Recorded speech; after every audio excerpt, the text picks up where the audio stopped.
مفتی صاحب میری طبیعت بہت زیادہ خراب رہتی ہے، ساتھ رشتہ دار رہتے ہیں جو جادو سے اور شیطانی لوگوں سے رابطے میں ہیں، اور جب میری طبیعت خراب ہوتی ہے تو فوراً مجھے کہتے ہیں جیسے غیب سے ان کو خبر آئی ہو، دعائیں وظائف بھی پڑھتی ہوں مگر حالت خرابی چل رہی کافی سالوں سے، اس لیے شادی بھی نہیں ہوئی، عمر بھی کافی ہو گئی، شیطانی لوگوں کے ساتھ رہنا مجبوری ہے کیونکہ علیحدہ گھر کی فکر نہیں کسی کو، میرے دین دنیا خسارے میں ہے، اور بھائی کو کچھ کھلا دیتے ہیں کہ وہ مجھ سے جھگڑتا اور ظلم کرتا ہے، بہت پریشان ہوں، گھر والے کہتے ہیں کہ تم دعائیں نہیں پڑھتی اس لیے پریشان ہو، کوئی حل بتا دیں اور پڑھنے کے لیے خاص معمولات بتا دیں۔ آپ کے گھر والے چونکہ جادو ٹونے اور ٹوٹکے میں اور عاملوں میں لگے رہتے ہیں، اس لیے گھر میں پریشانیاں آ رہی ہیں۔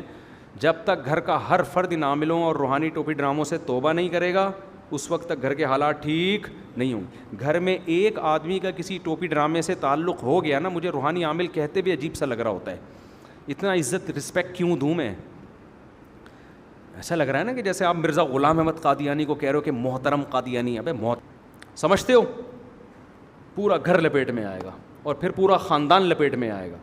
ایک خاتون کا فون آیا کہ مجھے گھر میں طبیعت خراب ہوتی تھی، میں کسی روحانی عامل کے پاس گئی، اس نے کہا تم، اور کسی مفتی کے پاس گئی، دیوبندی مفتی تھے وہ، انہوں نے کہا کہ یہ تمہارے اوپر یہ کیا ہوا ہے تو فلانا کیا ہوا ہے، تو میں نے علاج کرانا شروع کیا، میں ٹھیک ہو گئی، لیکن میری سانس اب پتہ نہیں 1-1 فٹ اچھلتی ہے بستر پہ جب اس کی طبیعت خراب ہوتی ہے نا، تو اب میں ان کو لے کے جا رہی ہوں۔ میں نے کہا آپ کی سانس کے ٹھیک ہوتے ہی سسر 2-2 فٹ اچھلیں گے انشاءاللہ۔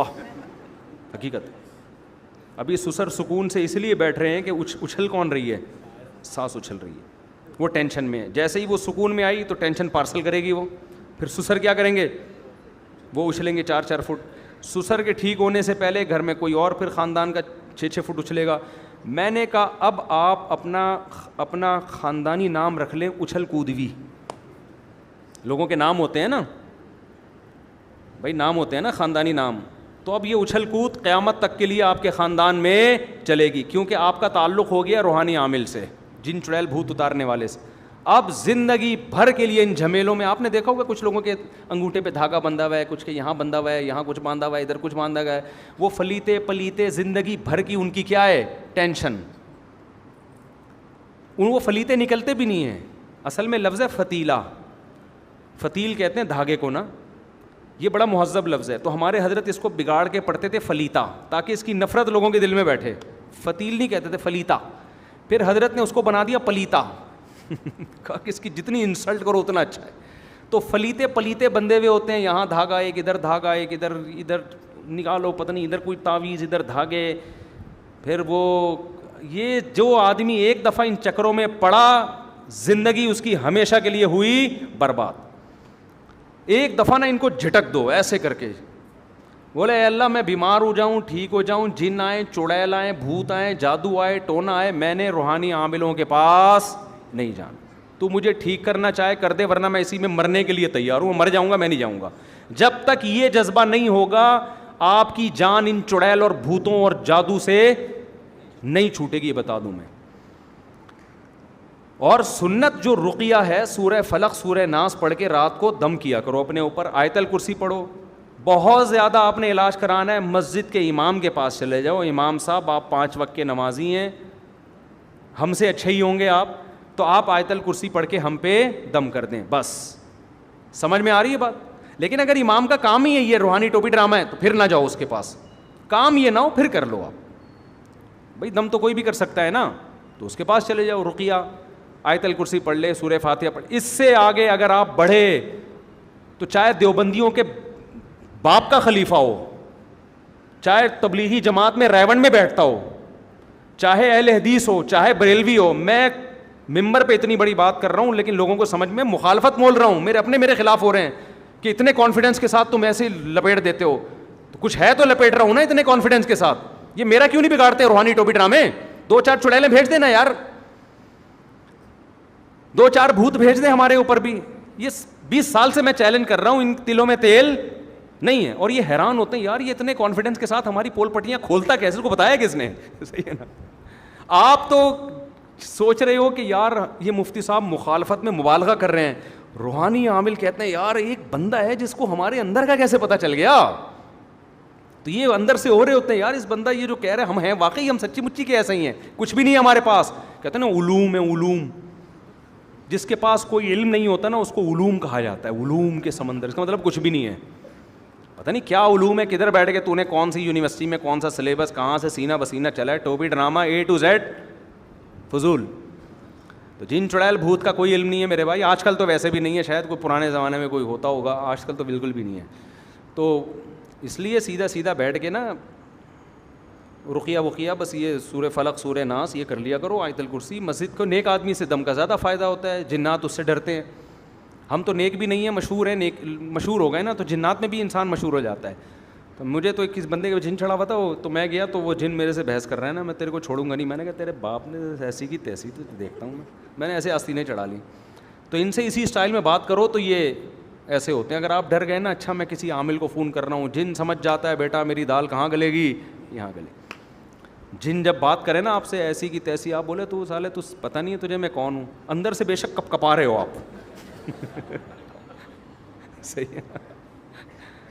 تو ایک صاحب کو خواب آتا تھا, انہوں نے مجھے بتایا میں نیند اور بیداری کی حالت میں ہوتا, میرے پاس ایک شیطان آتا, جن آتا, مجھے یوں کرتا اور میں گھبرا کے آیت الکرسی پڑھ رہا ہوں اور میں یہ پڑھ رہا ہوں اور میری آنکھ کھل جاتی, وہ جن مجھے بہت تنگ کر رہا ہے, تو آپ مجھے کوئی وظیفہ بتائیں. میں نے کہا وظیفہ تو تم نے پڑھ لیا نا, ہوا علاج. کہہ رہے نہیں وہ تو اور مسلط ہو رہا ہے. میں نے کہا اس کا حل یہ ہے, اب اگر جن آئے نا تو وظیفہ نہ پڑھو, اب کیا کرو آستینیں چڑھا لو. بولا آدھرا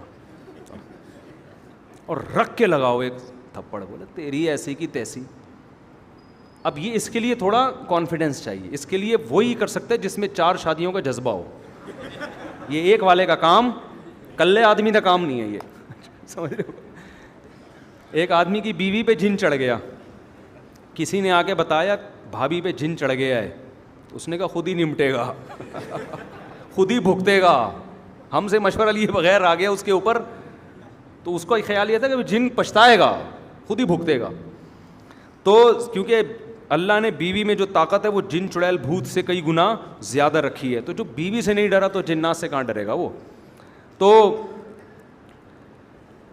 کبھی بھی ایسا ہو نا کوئی چڑیل بھوت کوئی یوں رکھ کے لگاؤ تھپڑ, وہ دفعہ ہو یہاں سے, وہ بھاگ جائے گا اور آئندہ کبھی بھی نہیں آئے گا. تو ان صاحب کو میں نے کہا اب آئے نا تو آپ نے کیا کرنا ہے, یہ دماغ میں تو نیند میں تو یاد نہیں رہتی باتیں, لیکن آپ نے کیا کرنا ہے, آپ نے رکھ کے لگانا ایک تھپڑ. تو وہ کہہ رہے میں نے جب یہ فیصلہ کر کے سویا تو آیا ہی نہیں. اس کے بعد سے یہ انسان کے نا اپنی تخیلاتی دنیا میں بہت کچھ ہو رہا ہوتا ہے. تو اور یہ مخصوص لوگوں کو ہی جن چڑیل بھوت نظر آتے ہیں, ہر آدمی کو نہیں آتا, جنہوں نے مسلط کیا ہوا ہے اپنے اوپر. تو اس لیے ان چیزوں سے بالکل, اور اگر کوئی واقعی ہو رہا ہے تو سورہ فلق ہے, سورہ ناس ہے. ہمارے نبی کا علاج سورہ فلق سورہ ناس سے ہو گیا, تو ہم اور آپ کس کھیت کی مولی ہیں بھائی. تو علاج کرو, سورہ فاتحہ آیت الکرسی پڑھ لو, انہی چیزوں سے. پھر بھی ٹھیک نہیں ہوتے تو صبر کرو, بس صبر کے علاوہ کوئی آپشن نہیں ہے. نفسیاتی زیادہ تر 99% نفسیاتی بیماریاں ہوتی ہیں, نفسیاتی ڈاکٹر کو دکھاؤ. اگلا سوال بھی اسی قسم کا ہے کہ جی وہ یہ بھی کسی نے پوچھا آپ عاملوں کے خلاف ہیں. ہمارے اس خلاصہ سنا رہا ہوں, ہمارے ایک بندہ بیمار تھا, ہم عامل کے پاس لے گئے, واقعی ٹھیک ہو گیا. تو آپ تو کہتے ہو ٹھیک نہیں ہوتے, تو ٹھیک ہو جاتے ہیں دوبارہ ہو جائے گا, یہ ٹھیک نہیں ہوتے. یہ کیا ہو جائے گا, دوبارہ گڑبڑ ہو جائے گی. یہ وقتی طور پر ہی ہو رہا ہوتا ہے. یہ ٹھیک ہو گیا تو کسی دوسرے کو ہو جائے گا, پھر کسی تیسرے کو ہو جائے گا. یہ زندگی بھر کے لیے ایک ٹینشن. اور بعض دفعہ انسان کو کچھ بیماری نہیں ہوتی, ایک نفسیاتی ہوتا ہے کہ مجھے دم کیا تو اب میں, وہ مریض اپنی کانفیڈنس کی بیس پہ ٹھیک ہو رہا ہوتا ہے, اس میں اس عامل کا دخل نہیں ہوتا. ایسے بھی کیسز ہیں کہ کسی عامل سے علاج کرایا, واقعی سچی مچی میں ٹھیک ہو گیا, وہ اس کے عامل کا دخل نہیں ہے. پیشنٹ کے دماغ میں ایک بات ہوتی ہے کہ میرا علاج ہو رہا ہے, اس نفسیاتی اثر کی وجہ سے پیشنٹ کیا ہو جاتا ہے, ٹھیک. ہمارے حضرت نے یہ تجربہ کیا, ہمارے حضرت نے کسی کو علاج بتایا جن چڑیل بھوت کا نا, علاج یہ بتایا کہ یہ تسبیح لو اور 10 منٹ تک یہ والا ذکر کرو. اب جب تسبیح سے کرنا ہے تو 10 منٹ کا کیا مطلب ہے بھائی.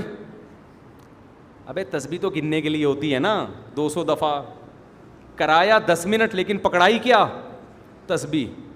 حضرت نے فرمایا یہ نفسیاتی کھیل ہے. اگر میں ایسے ہی کہہ دیتا نا 10 منٹ بیٹھ کے یہ دعا پڑھو, تو وہ ماحول نہیں بنتا. اس کے ہاتھ میں تسبیح ہے بھائی, تسبیح پہ گھما رہا ہوں میں, ہے تو وہ تصور سے ٹھیک ہو جائے گا. یہ نفسیاتی ٹوٹکے ہوتے ہیں, اس طرح سے تو بندہ ٹھیک ہو جاتا ہے. تو یہ عامل لوگ بھی یہ کر رہے ہوتے ہیں, تو ان کے پاس لے جاؤ, وہ کسی کے پاس بھی لے جاؤ, چاہیے پہلے میں کر دوں جلدی سے. وظائف کے خلاف بیان دیتے ہیں جبکہ بہت سے علماء حکیم